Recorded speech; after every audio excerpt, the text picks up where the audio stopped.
آج ہم بات کر رہے ہیں ماہ سفر المظفر، چونکہ اس کی آمد ہو چکی ہے، یہ مہینہ جاری و ساری ہے۔ اس مہینے کے حوالے سے کئی باتیں زیر گردش رہتی ہیں کہ سفر کے مہینے میں نکاح نہیں کرنا چاہیے، سفر کے مہینے میں کوئی خوشیوں والا کام نہیں کرنا چاہیے، سفر کے مہینے میں تیرہ تیزی ہوتی ہے، درمیانی تاریخوں کو تیرہ تیزی کہتے ہیں کہ بلائیں اترتی ہیں، شیاطین اترتے ہیں، مصیبتیں، مصائب و آلام کا نزول ہوتا ہے۔ ناظرین یاد رکھیں کہ یہ خوشی غم یہ 12 مہینے ہوتا ہے، اور یہ بلائیں، یہ جنات یہ سال کے 12 مہینے ہوتے ہیں۔ یہ اللہ تعالیٰ کی مرضی ہے کہ وہ یہ مصیبتیں کسی کے ساتھ لاحق فرما دے، اس کی مرضی ہے کہ مصیبت سامنے ہو، پریشانی سامنے ہو اور وہ ہمیں بچا لے، یہ اس کی مرضی ہے۔ آپ دیکھتے نہیں ہیں کہ ایک بندے کو خدا نخواستہ ہلکی سی کار کی ٹکر لگتی ہے، وہ دار فانی سے کوچ کر جاتا ہے، اور ایک بندہ گاڑی اس کے اوپر سے گزر جاتی ہے، اللہ رب العالمین اسے محفوظ فرما دیتا ہے۔ تو یہ یاد رکھیں کہ قل ان الامر کلہ للہ، محبوب آپ فرما دیجئے کہ بے شک تمام معاملات اللہ کے لیے ہیں۔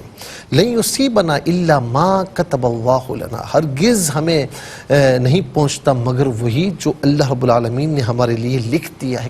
کل من عند اللہ، محبوب آپ فرما دیجئے ہر چیز اللہ کی جانب سے ہے۔ تو یہ بات یاد رہے ناظرین کہ اس مہینے میں شادی بالکل کرنی چاہیے، اس میں کوئی شریک قباحت نہیں۔ میں نے پڑھا سیدہ خاتون جنت اور سیدنا مولا علی المرتضی رضی اللہ تعالی عنہما کی شادی بھی اسی ماہ میں ہوئی ہے، اور پھر اس کے ساتھ یہ تیرہ تیزی کا ہونا اور یہ ایسا کچھ بھی تصور نہیں۔ سارے مہینے، سارے دن، ساری راتیں اللہ کی ہیں۔ اور دوسری بات،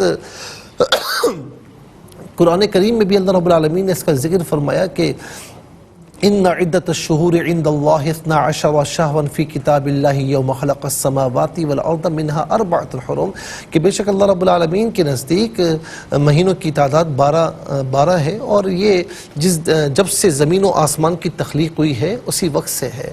اس میں 4 مہینے حرمت والے ہیں، رجب کا مہینہ اور پھر ذی القعدہ، ذی الحجہ، محرم، یہ 4 مہینے حرمت والے۔ سارے مہینے اللہ رب العالمین کی تخلیق شدہ ہیں، تو اس کی تخلیق میں کسی کو منحوس کہنا یہ بالکل بھی جائز نہیں۔ ہاں بات یہ ہے کہ چونکہ اس مہینے میں ہوتا یہ تھا کہ محرم تک زمانے جاہلیت میں لوگ قتل و غارت گری سے، لوٹ ماری سے اپنے آپ کو بچاتے، گھروں میں رہتے، اور سفر کے مہینے میں بھی شروع کر دیتے مارا ماری، شروع جیسے کہتے ہیں مارا ماری، قتل و غارت گری اور لوٹ مار، تو گھر خالی ہو جاتے ہیں۔ تو کسی نے کہا کہ سفر المکان، یعنی مکان خالی ہے اس مہینے میں، پھر ایسا ایسا انہوں نے کہا کہ نہیں یہ مہینہ خالی ہونا چاہیے، اس میں مصائب و علامات ہیں۔ یہ ان کی اپنی تصریحات تھیں، اپنے نظریات تھے، قرآن و حدیث سے اس کا کوئی تعلق نہیں۔ حضور نبی کریم صلی اللہ علیہ وسلم نے فرمایا کہ اذا تطیرتم فمدو، پھر خاص طور پر ناظرین بدشگونی کا لینا، بری فال کا لینا، تو یہ بھی حضور نبی کریم علیہ السلام نے فرمایا کہ لا عدوہ ولا طیرتا ولا حامتا ولا سفرا، کہ کوئی بیماری متعدی نہیں ہوتی، اس کی تصریح ہم پہلے کر چکے ہیں، کوئی بدشگونی نہیں ہوتی، کوئی حامہ نہیں ہوتا، کوئی سفر میں کوئی ایسی بیماری، کوئی ایسی چیز نہیں ہوتی۔ یہ حضور نبی کریم علیہ السلام کا فرمان ہے۔ فرمایا اذا تطیرتم فمدو، کسی سے بدشگونی نہ لو جب تم گھر سے نکلو۔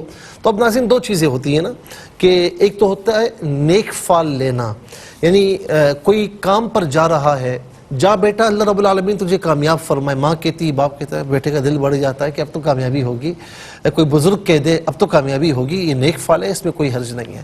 لیکن آپ جا رہے اور کسی شخص کو دیکھا، یار آج اس کا منہ دیکھ لیا، آج میرا کوئی کام ہونے والا نہیں ہے، کالی بلی راستے میں آ گئی، آج کوئی کام ہونے والا نہیں ہے، کوا منڈیر پر آ کر بیٹھ کے تو آج سفر ہے، آج مہمان ہے، یہ تمام چیزیں شریعت مطہرہ سے اس کا کوئی تعلق نہیں۔ میرے آقا فرماتے اذا تطیرتم فمدو، جب کوئی ایسا معاملہ ہو جائے تو فرمایا کہ بدشگونی نہ لو، اپنے کام کی طرف چلے جاؤ، وہاں سے گزر جاؤ، اپنا کام روکو نہیں۔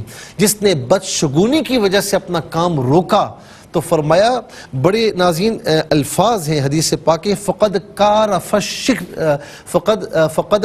الشرک، اس نے شرک کیا ہے، شرک میں وہ گرا ہے. یعنی اس سے مراد شرک خفی ہے کہ سخت گناہگار ہے، کیونکہ یہ چیز اللہ پر توکل کو قائم رہنے نہیں دیتی. بدشگونی کہ فلاں کا چہرہ دیکھ لیا، کالی بلی آ گئی، آج یہ ہو گیا، آج وہ ہو گیا. ایسا بندہ ناظرین اللہ پر توکل کھو بیٹھتا ہے، ایسا بندہ شکوک و شبہات میں آ جاتا ہے، ہر ایک کو اپنا دشمن سمجھتا ہے، رفتہ رفتہ وہ بیکار ہو کر رہ جاتا ہے، کسی کام کا نہیں رہتا. یہاں فرمایا گیا نا کہ یہ بدشگونی تدبیر کو اور فکر کو سب سے زیادہ بگاڑتی ہے. ناظرین آج آپ دیکھیں کہ اسلام کا تو یہ تصور ہے کہ کوئی کسی چیز سے بدشگونی لینا جائز نہیں ہے. ہاں نیک فعل لے سکتے ہیں. آج آپ دیکھیں کہ یعنی یورپ میں بعض مقامات پر ناظرین بدشگونی اتنی ہوتی ہے کہ وہ 13 نمبر کو نحوست سمجھتے ہیں.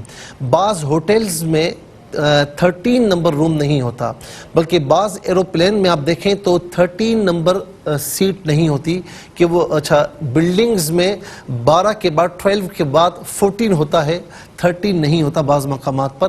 تو یہ نحوست لیتے ہیں، نہیں سمجھتے کہ یہ 13 نمبر نحوست ہے. ہر نمبر اللہ رب العالمین کا ہے، کوئی نجس نہیں، کوئی نحس نہیں، کوئی اس پہ منحوسیت نہیں ہے. اللہ تبارک و تعالی ہمیں ان غلط نظریات سے محفوظ و مامون فرمائے اور امت مسلمہ کو سیدھے راستے پر چلنے کی توفیق نصیب فرمائے، ہمیں بدشگونی سے نجات عطا فرمائے. السلام علیکم ورحمۃ اللہ وبرکاتہ.